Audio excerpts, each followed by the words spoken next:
Hi guys, my name's Seb Tudor, I'm the man on the Silver Mountain, and welcome back. Now today, I wanted to talk about the interview that I kind of wanted to talk about before when my PC was out of action. But I've now got it back, and I now want to talk about it. So that's the interview between Kathy Newman and Professor Jordan Peterson on Channel 4. Now, I've talked about some of the stuff that's happened around Professor Jordan Peterson before. I've referenced him a couple of times in various videos, and for the most part, I find him a very level-headed and straightforward individual who seems to know his stuff. In which case, I'm not going to say I'm completely impartial in regards to this analysis. But what I am going to say is it's interesting to see how this panned out. And the thing that stands out, because I've seen lots of people, whilst I've not been able to record this video, going, "Oh, well, she just got slammed. She just got beaten." And I want to touch on that first, because yes, I would agree she didn't do well if it had been a debate, but it wasn't. It was an interview, and that's where the problems, I feel, start.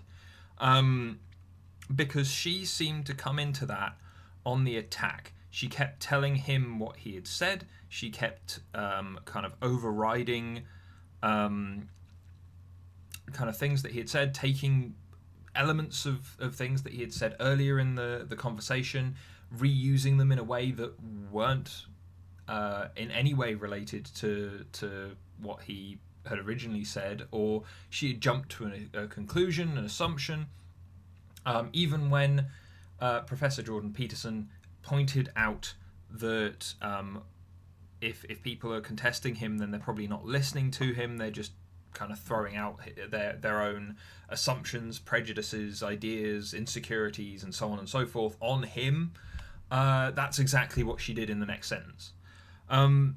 Whilst he seemed to come in a very open way, he seemed to have fun with it. He was laughing and smiling on and off throughout the entire thing. And he seemed to come in and sit down. And the moment that everyone's been referring back to, which we'll get to when we actually go through my notes on the whole thing, is that she gets stumped when he basically says, "Well, yeah, I came in here expecting you to probe, expecting you to kind of push up against me and do your job." So, yeah, and she just couldn't seemingly process that he was so okay with freedom of speech and openness that he had walked into what she perceived as some kind of lion's den, as a trap that she had laid for him in such a cunning manner.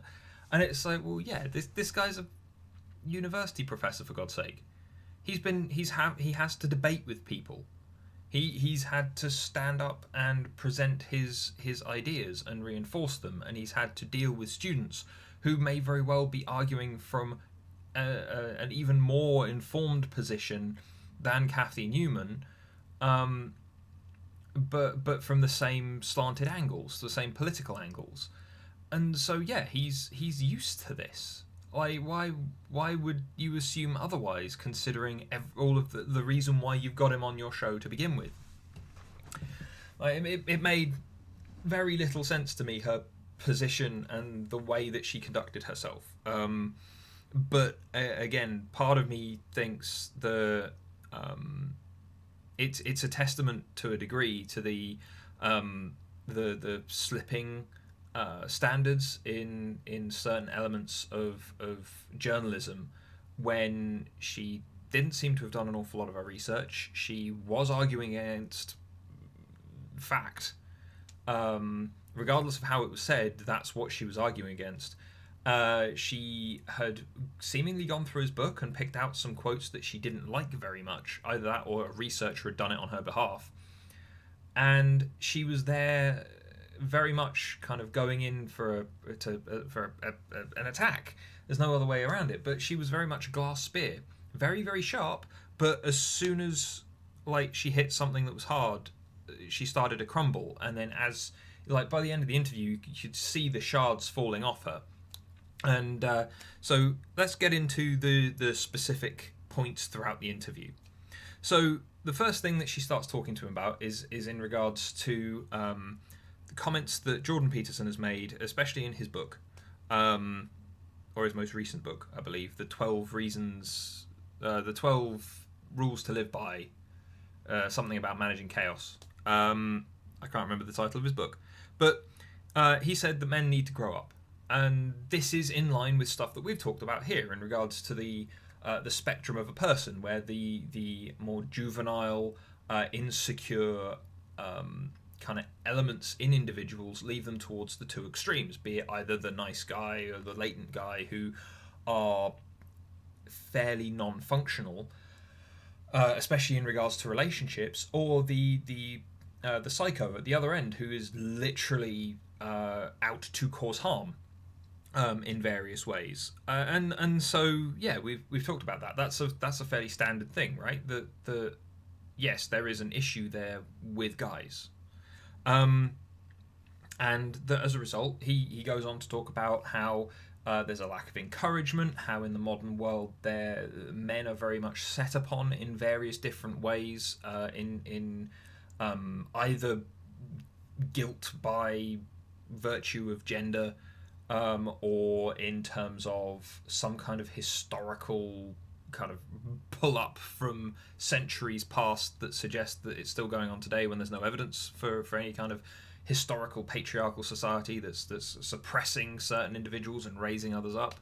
And that kind of rolls on, and she starts taking issue with some of those things. But the thing is, then he starts pointing out that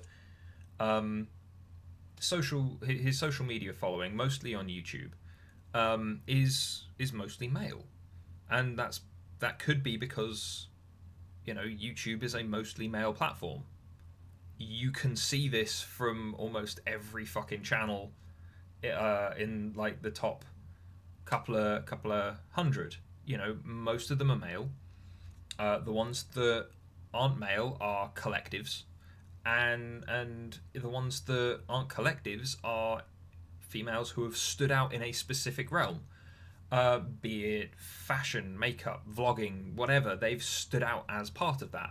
Most of them are probably quite attractive with it, and that's probably complemented or like added to their subscriber base as well. It is a male dominated platform. That's just the numbers. And he brings up Tumblr as well, pointing out that Tumblr is a mostly female dominated platform, which again is based on their usage numbers, not on anything else. It's something that you can very easily pull up and take a look at, where if you've got individuals who are unattractive, who happen to be female, and who are espousing things that are highly negative towards men, then you'll find that there aren't as many of those in the more well-recognised and well-rounded and developed creators on this platform than you would if you looked at Tumblr or other places, other sites, other social media areas where there's more of a culture for that, where there's a higher female demographic. But she takes issue with this. She calls it divisive, and it's not. It's literally just pulling up user numbers. That's anyone can do it. It's pretty straightforward. You can Google those numbers, and it will just tell you. But in which point, that's when just after that they start talking about why women would still be engaging with him, because about 20% of his viewership on YouTube are female, and so Kathy Newman goes, well, what's in it for them? And he starts talking about individual differences, because obviously that's the core of what he does as a clinical psychologist. Everybody is different yet the same. Everyone is made of the same stuff, but those things interact in a way that then creates an individual, a person that thinks and sees the world differently from anyone else, because we can't connect cognitively yet. In which case, he starts talking about why those individuals would look into his stuff, and he goes back to his initial point around the quality of men and what it means to be a strong man, a strong person, a strong partner. And he starts talking about things that we've talked about here: responsibility, power as competence. You know, where I did the strength of a person videos as some of the first videos I did on this channel, where we had resilience, responsibility, and reason as the three contributing factors to it. But then we have also talked about, don't aim to be perfect, don't aim to be this, don't aim to be that, aim to be functional. Why? Because functional is what works. You know, it all lines up. Now, that's when Kathy Newman again brings up, she starts suggesting that everything that he's saying is gross generalizations. It's not. We line up in various ways in demographics. That's where the people that fight against Jordan Peterson live, because they only look at the kind of overall demographics. They don't take those demographics as representing a collection of smaller individuals. They just take it as a collective for a collective's sake, which is strange to me, that that's something that she would pick up on, because then it only ever weakens her argument later on. But again, this doesn't, her questions, her notes that she was referring back to didn't seem to be the best developed and the best thought out, best structured throughout this entire exchange. But then she moves on to talking about how, quoting him from his book, how he mentions that certain courses, certain areas of universities are particularly hostile towards men. You only need to take a look at the stuff that's happened over the last couple of years at various US universities, where they have had riots, where they have had large demonstrations and stuff like that, where parts of the slogans have been against, for instance, white cis men. You know, it highlights exactly where these negative areas are, and rather unsurprisingly, which courses they're in. Not so long ago, we went through on this channel the suggested curriculum for a gender studies course, I think it was, and how half of it was about just inducing shame in people based on the color of their skin. If that's not racist, I don't know what is. You know, but it was against white people, and that made it fine.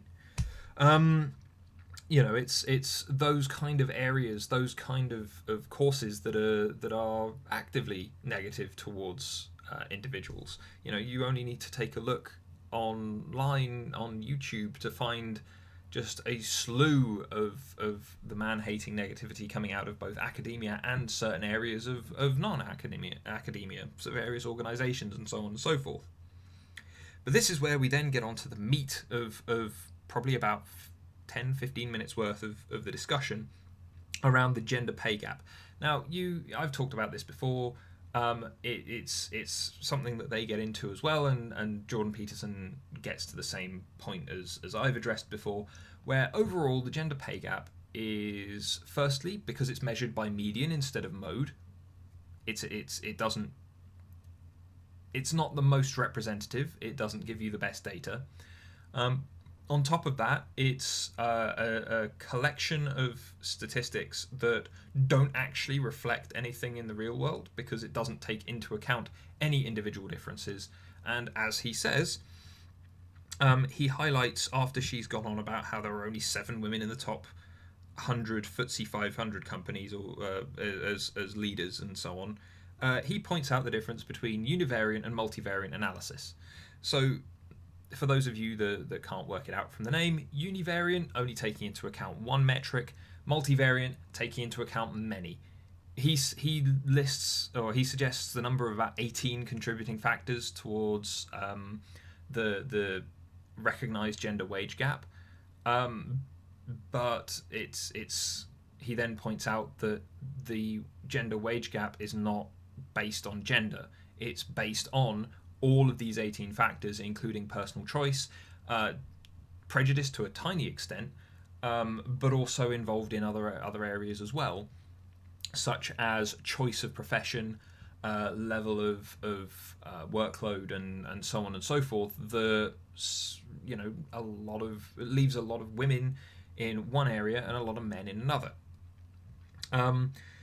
Which then he goes to talk about agreeableness and how it's a mostly female trait, and how it doesn't help with kind of negotiation or argumentation or conflict which is something that Kathy Newman has, rather unsurprisingly, an issue with. But again, she's arguing with the fact that there is a thing called the typical woman. And this is not something based around just random generalizations, which is something that she starts making later on. It's based around statistics. The typical woman is the statistical norm. And so if you've got a statistical norm, that's, especially if you can do one for the entire population of the UK, for instance, which is easy to do off census data to one extent or another, or the various other data that the government has that they invariably at one time or another, throw out to us.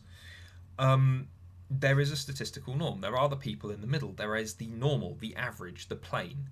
Yeah? The place by which everything else can be judged as either better or worse. It exists, it's there are people that fill that space. And as much as she has an issue with that, one of the things that Jordan Peterson points out, which is actually something that I personally hadn't considered until I heard him say it in this interview, was that there are different time frames for men and women. Now, I understood that when it came to goals and like things that we impose on ourselves, because obviously everyone has their own individual time frames. I've got things that I've got lined up that I want to achieve by the time I hit 35. Next 5 years, 5-year plan, all that jazz. Have it be measurable and realistic, and all those other things that good goals are. But it's all stuff that I've got planned out in one way or another that I want to tackle.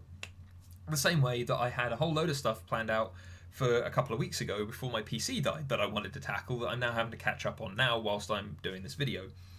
But it's he points out that between the ages of probably about 27, 28 and about 32, 33, you've got women having to get their life in order. They need to choose, they need to decide on what they want, whether it's family, whether it's career, whether it's somewhere in between, how they want to manage that, who they want to be with. All of that kind of stuff has to be managed within that time frame, which, as I'm sat currently at 30, or at least I will be in a couple of months, so I'm kind of in the middle of that gap, and I don't have the same concerns around that because my biological clock isn't going to run out. I'm not going to lose fertility, just naturally, in the same way that a woman would after a certain point. I've for various other models that I've done for other research for things, I've mapped out pregnancy chances and based them over age for a couple of other things that I was doing, just side projects to do with world development for fictional settings and things, just to get an idea of how you would have different access to things and how that would impact a culture. And looking over those statistical chances, it's like, yeah, actually there is a very small kind of window for women as they hit a certain point. The probabilities just suddenly drop hugely, and yeah, that's if that's something that they want, if family is a thing that's kind of core to them, then yeah, they're going to hit that wall, and it's going to be a problem. It's going to be something that they need to deal with. And so here he goes, yeah, well, this is not only why women have to have their stuff all sorted at that point, and they need to make those tough choices, and they're under pressure to do it, and that's why when they make those choices, they potentially take lower paid jobs. They don't go above and beyond quite as far as a guy will, because a guy doesn't have that limit. He can pace himself better doing the more of a marathon rather than a sprint, and so as a result, he's pointing this out, and it's not sitting well with Kathy Newman. I don't think anything he says really sits particularly well with her. But as a result, it's something that he highlights, and he goes, well, yeah, well, this is also why, because there isn't a restriction on guys. They don't have, or at least not to the same extent anyway. That's why if they've got a woman that's dominating them, or if as a result of them not taking ownership, not being strong, a woman just settling for a weaker man, then they're not going to have any compulsion to grow up faster because they're not a ticking clock. They don't have that kind of limit to them. They can just keep going. But then they get on to equality because they start talking about this. Kathy Newman brings it up again, and Jordan Peterson quite rightly points out, what are you talking about? Because we need to define what equality is. That's a tough thing to do. Are we talking about one thing or another thing, or where do you want to start? At which point he points out the equality of opportunity, something that's already protected by law in an awful lot of the Western world, is useful. It's great. Equality of opportunity means that anyone can try and do anything if they are up to standard. If they have a go and they do well, then great, they do well, and then they get picked up and they get carried off, and potentially it helps meritocratic growth of a society. But it also generally just works quite well. It works quite nicely. People feel enriched because they're allowed to do the thing that they want to do. But then he points out quite rightly that equality of outcome is negative, because it means the equality of outcome means everyone just getting the same. There's no incentive to go higher. Where do you moderate that at? Do you moderate it at the top, or do you moderate it at the bottom? If you moderate it at the top, then that means that you're having to give everyone a lot, which means that resources run out faster. If you're moderating it at the bottom, and that means that, with equality of outcome, things aren't going to fluctuate because everyone is equal, then no one has any real reason to try and grow, to try and innovate, to try and succeed, to try and push forward. And he points out that equality of outcome, this aim the people that he's arguing against in many cases have, is a negative outcome overall, because, as I said, it's unsustainable. Even if you moderate to the middle, then that's still a place where you're not going to get anyone wanting to progress beyond it. There's not going to be that push, that drive, that reward to get those people that need the reward. People that would be killers or achievers, for instance, or even explorers, arguably, in your Bartle's taxonomy kind of gaming setting. If you didn't have those rewards there, then in one form or another, then these people aren't going to engage.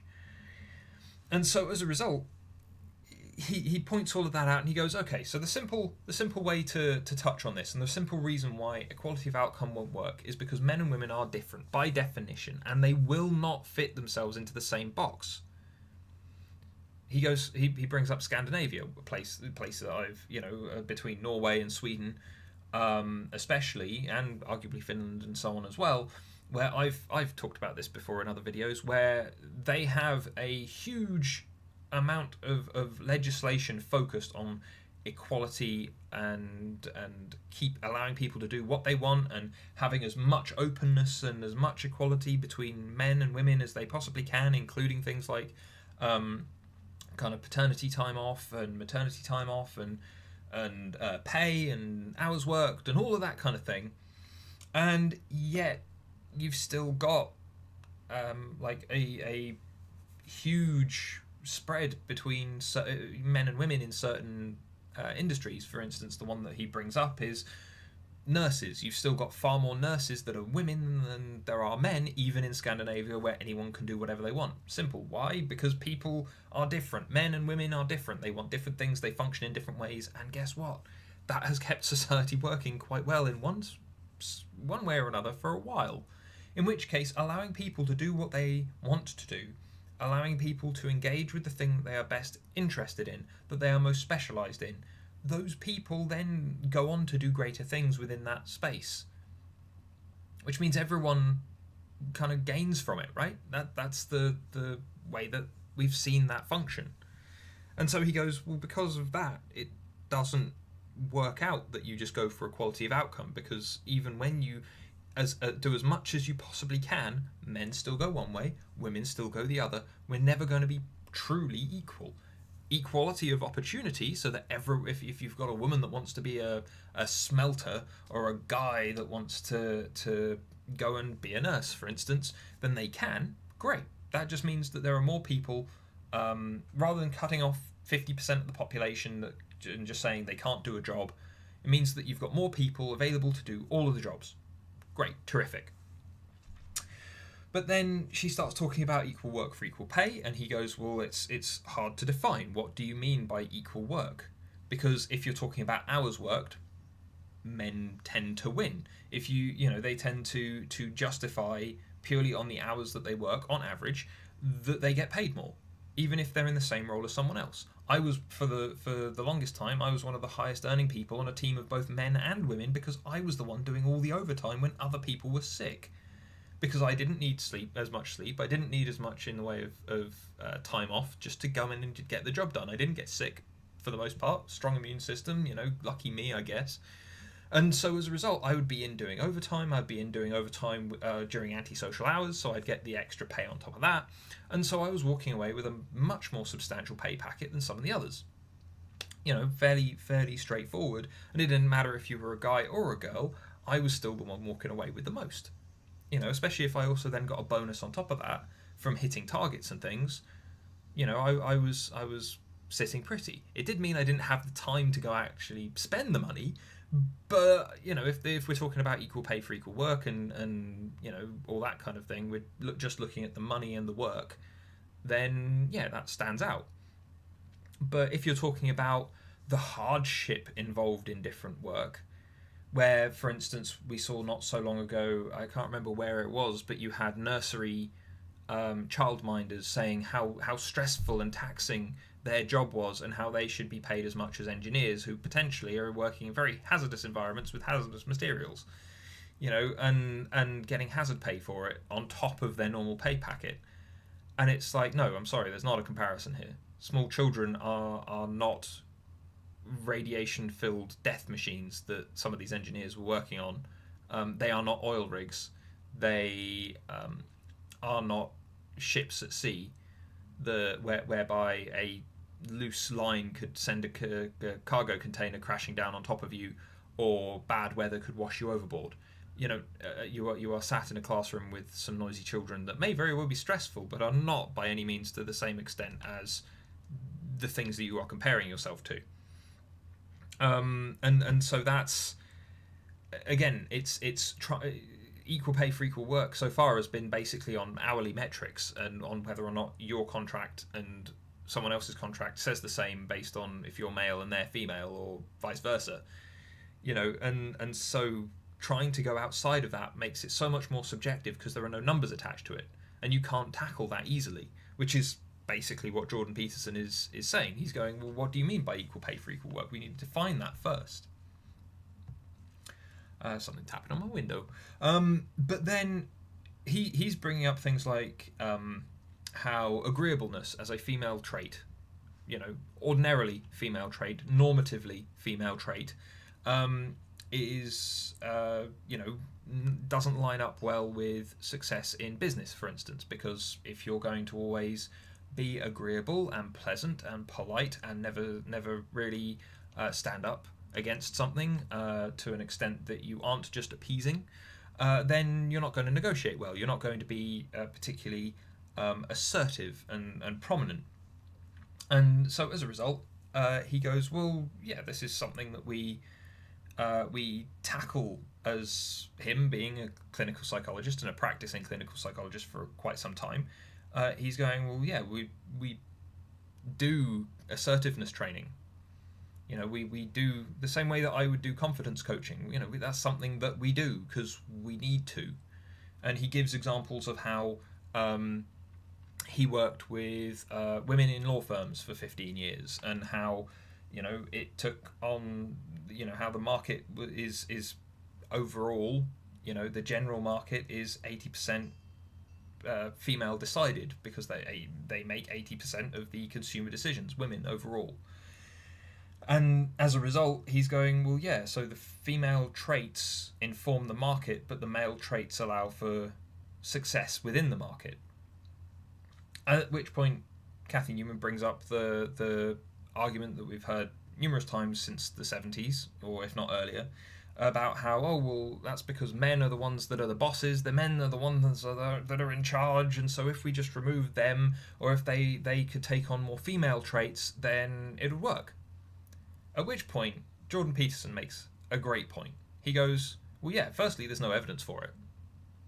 We've actually seen quite the opposite in various instances. But also, it's up to private companies to go and do that.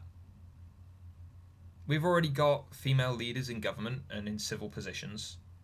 You know, in healthcare, as said, is a very highly dominated, female-dominated profession and an area of expertise. And he goes, but beyond that, if someone wants to set up a company and then run it with ideals that revolve around things like agreeableness as the trait that's been most prominently brought up in this interview, he goes, well, all power to them. I'd be interested to see the results. Because he's a clinical psychologist. He's a scientist. For God's sake, you know, he's sat there looking for evidence, for proof, for numbers. And so as a result, he's going, well, yeah, if there's a private company that wants to do it, I'd love to see what happens. If it happened well, then there's maybe something I could learn from it. But if there's not, and I'm proven right, then fair enough. I told you so. And she starts... he throughout the interview has mentioned the intelligence and conscientiousness, i.e. intelligence, raw processing power, conscientiousness, kind of the industriousness and the focus on work and the attention, not necessarily to detail, but to what you're doing, the stepping between the lines that are drawn for you. Those are the things that are more likely to get you somewhere. They're the things that, if you can obey the rules, and if you can kind of keep going on things that would otherwise be difficult, you know, you're given a task, you go complete the task. And if you're smart enough to just process that and get on with it so that you can think creatively or you can think outside the box in a way that allows you to progress, then you're going to do well. And she starts suggesting, you know, taking what he said out of context as if he's suggesting that those are male traits. And he goes, no, they're not. They're neutral traits. There are neutral traits. We're all still human. And he points out that average IQ is basically identical between men and women. There's an argument maybe about the distribution over the bell curve, but for the most part, they're the same. The points along the distribution are for the most part identical. So there isn't one that's smarter and one that's not as smart. It's literally a case of it depends on who you're talking to. There are stupid guys and stupid girls, and there are smart guys and smart girls. Then there's a whole load of people in between. And those poor suckers that are literally stuck in that point between like the 100 IQ mark, that are the measuring stick by which everyone else is judged. So, you know, sucks to be them, I guess. But in which case, though, he points out that, you know, if you wanted to go and do this, if you wanted to go and progress, then you're not going to be tackling one thing or another. You're just going to be dealing with the business that you're working in. And so if someone wanted to establish policies, establish ideas, establish a product that was based around agreeableness and working with people in and kind of collectivist communication in the way that you could sell that, pitch it, compete, and work well to the extent that you'd be able to make money, survive, grow, thrive, then he'd be interested to see it. But so far, attempts to do that kind of thing have not done so well. They've not turned into successful like FTSE 500 businesses and things like that. And now here she jumps onto the next topic, and she does this a few times where she's seemingly losing her footing, and obviously she's only got half hour or so to actually have this, so you know, fair enough. I'm sure that she's probably keeping track of time as well and wants to get through all of her points. But there are times when it just seems to be like she's losing ground, and instead of rounding it off, she just decides to jump ship onto the next topic. And this is where she comes and tackles him on his most controversial issue to date, which is the whole trans pronouns thing and the legislation that Jordan Peterson was arguing against in Canada. At which point she firstly gets the facts wrong, where he was arguing against the legislation, not just not calling his students, his trans students, if there were any, by their preferred pronouns. He was against the fact that the linguistic change was not being allowed to happen organically, Normal psychological growth and development on both a group and an individual level was not being allowed to happen. It was purely like the whole ban bossy thing. It was literally a case of, we are going to force you into this with threats and with legislation, and we're not going to be doing anything else because it's a thought crime, kind of totalitarian-ish kind of control over the individual, which, is something that he's opposed to. Something that most reasonable people, I think, would be opposed to in the Western world. In which case, he quite rightly says, my freedom of speech is where I went with that. And this is where she got stumped. This is where Cathy Newman got stuck, because she starts kind of trying to lay into him about how he's what is it that makes his freedom of speech more substantial than a trans student or another an affected student, and their right to not be offended. Well, firstly, you don't have a right to not be offended, really, but anyway, he then goes on to point out that in the pursuit of truth, in the pursuit of information, in the pursuit of new ideas and thought, you have to be prepared to be offended, which is why safe spaces and things like that at universities make no sense, and something else that has been discussed in the past. But he uses Cathy Newman as the example. She has literally attacked him non-stop, taken his quotes out of context, or deliberately, seemingly, only half regurgitated the stuff that he has said previously in the interview, to make him look bad, or to try and poke a hole in his fairly ironclad defense, to be fair, because it's all based on fact. And as a result, he's going, well, you have made me feel uncomfortable, you have gone out of your way to make me feel offended at times, but in the pursuit of truth, and more power to you. That's exactly what you're supposed to be doing. And she can't process that. She can't work her way through it. She can't get her head around it, because she now realizes that he has walked into what she thought was a clever trap, seemingly, or at least she thought was some kind of semi-ambush that she could pull on him, fully prepared, fully knowing his stuff, and more than capable of dealing with her, and happy to have her do it to him. And she can't comprehend that. She can't comprehend him knowing that he would be under assault, and yet still going forward with it, purely because he's aligned with the code he lives by, which is freedom of speech. And he points out also during this point that he if a trans student had ever come to him, then on an individual level, out of courtesy, he would call them by what they wanted to be called. But that doesn't mean that it needs to be legislated, and it doesn't mean that he needs to work outside of fact. It means that he's just being reasonable and a nice person to the person who's come to his course to give him money, essentially. It's a fairly straightforward and reasonable thing. You can be a rational, reasonable individual, and call someone by whatever while still recognizing the truth of reality. It's not a hard thing to do. It's something that requires practice, sure, because obviously we're designed to recognize patterns, and I've talked about this before as well. But in his situation, from the very beginning, he's gone through all of this. He's talked about this time and time and time again, and yet it's still coming up with people like Cathy Newman here, not actually listening to what he's been saying, not taking on board what he's been saying, not going through all of the things that he has said in the past and getting it right. She's too preoccupied with just attacking him for the sake that of him just being sat in front of her. At which point, he points out that he's against the laws, not the people.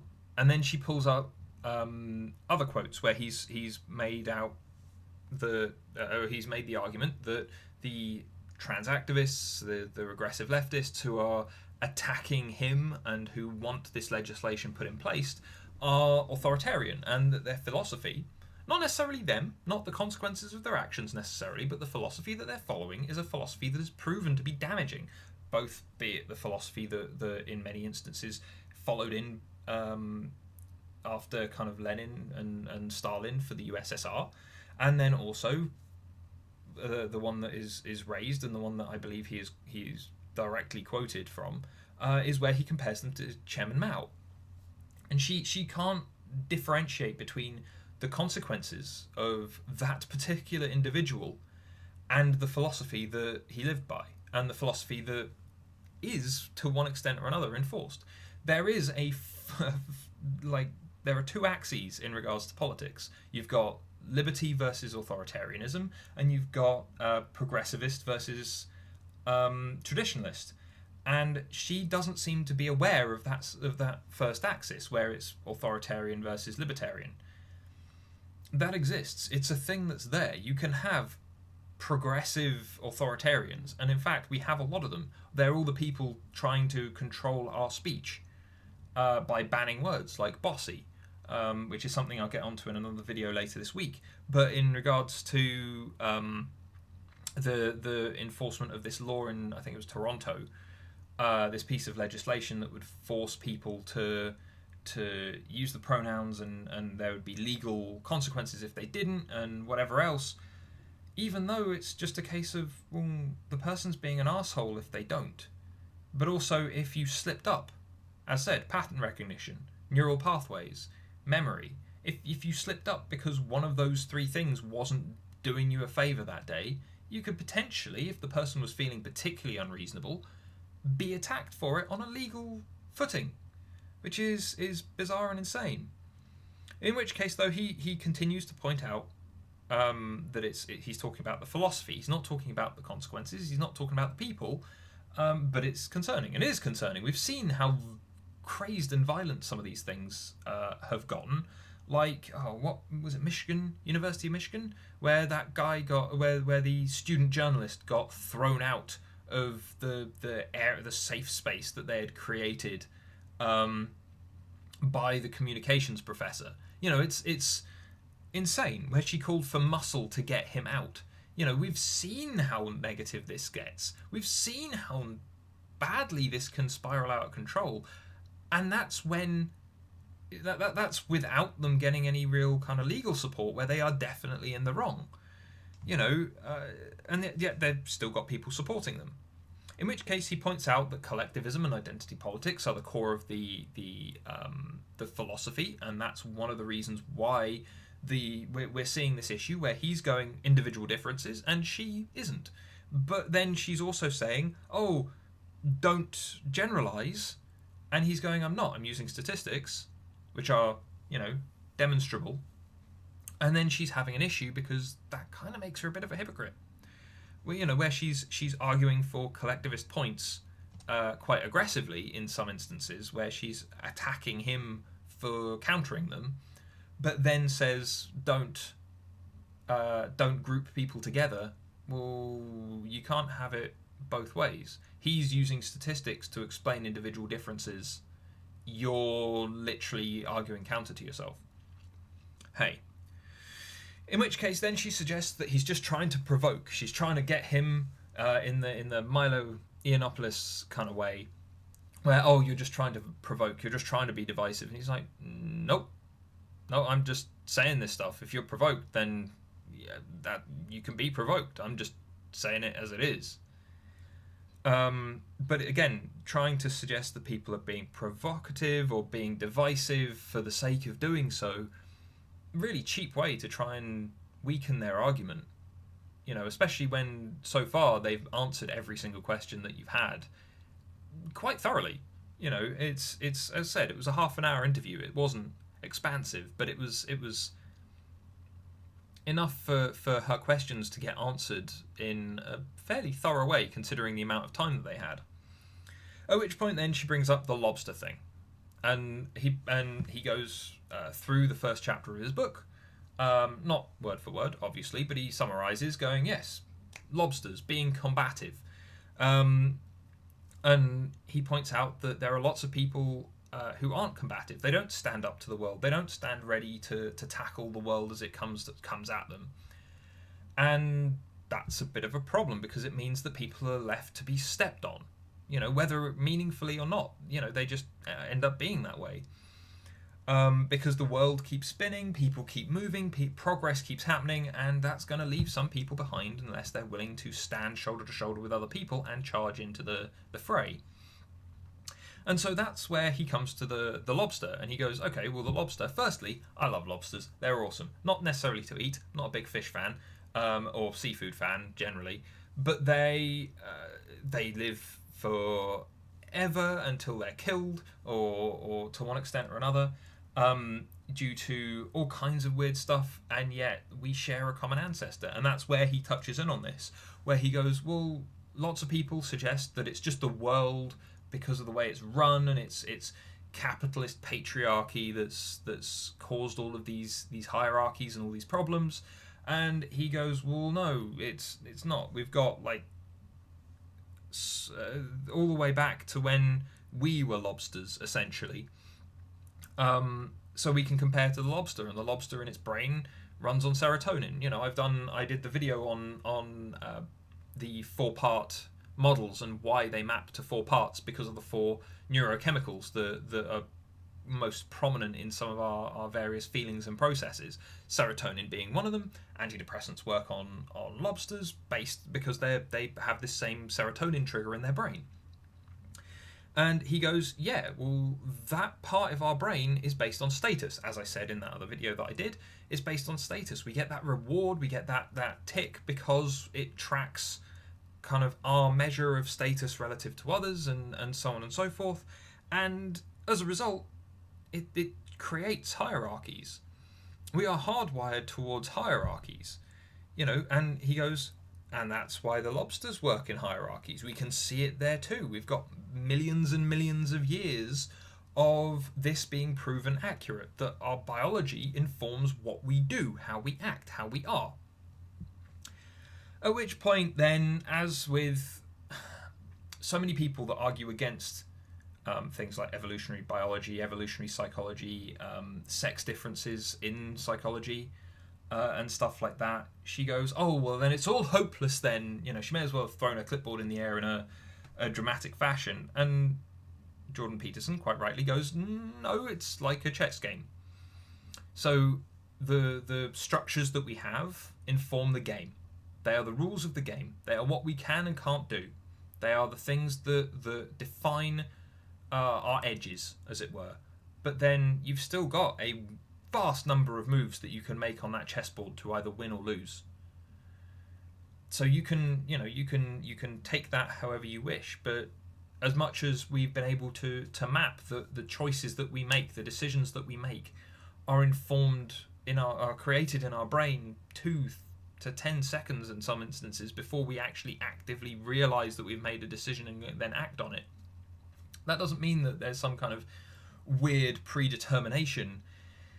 It means that our brain works faster than the rest of us, and we already knew that.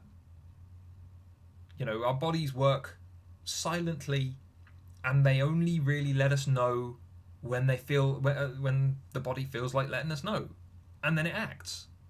Any guy that has woken up in the morning with morning wood can tell you that there are some times you just don't know what your body doing, and that's the long and short of it.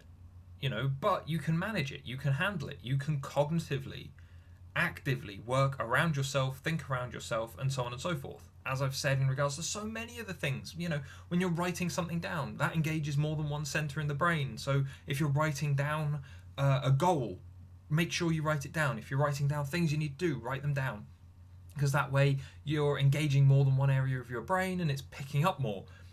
If you need to get stuff done, make a list, cross stuff off, give yourself a treat after so many. Dopamine, just to get you onto that substance that gets you going, that gives you that little high every time you achieve something. You can trick serotonin to make yourself feel better by getting yourself things that you perceive to be related to higher status. You can go and engage with other stuff that engages with your body in different ways, and so as a result can progress and promote as a result. But anyway, overall, I thought this was a very interesting interview. I'm glad that some of you guys asked me to go through it. I was hoping to kind of go through it anyway, to be fair. But